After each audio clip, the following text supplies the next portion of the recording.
It is safe to say that cars will reach autonomy. The question is how much and when.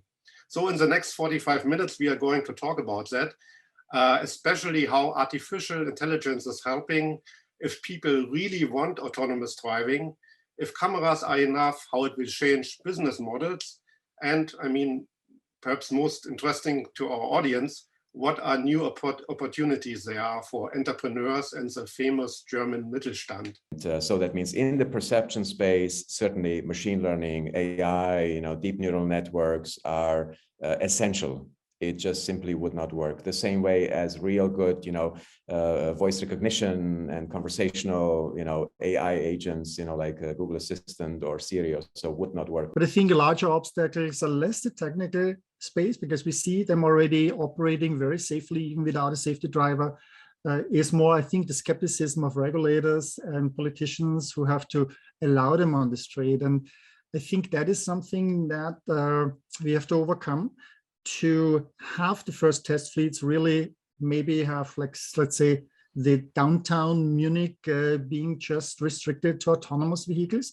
And once we have that, AI will show us the advantage of it. If we have the data, how many collisions, how many accidents, how many injuries were reported from, let's say, downtown Munich versus Freising and other areas of Munich, it will become very quickly clear that here's a technology coming, even if it is just 10% or 20% better, that saves lives, saves humans, saves property, and in addition is sustainable for the environment. Much more beyond autonomous driving. When you want to do a delivery, you have to go to an unstructured area in a warehouse, in a delivery parking zone. There are no maps. You might have to go into the store.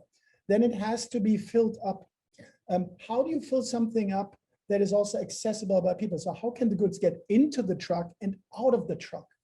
Then it has to leave the loading zones, the warehouse driveways. It then moves over to autonomous driving. And then again, it comes to a customer that says, hey, come to my condo driveway, stop there, find a secure spot, and then actually deliver the package, get the package out of the vehicle. Autonomous driving does not work yet. The real world is just too complex. But what does work is teleoperation, and it works already today. And this is super important, especially for the logistics industry, that you can guarantee this seamless transition from where they are today into this driverless future. Yeah, and I think your second question about the hardware, I think the most important factor for a successful startup is timing. Awesome, all innovations are happening through a series of transitions where you take something from the old world to the new world.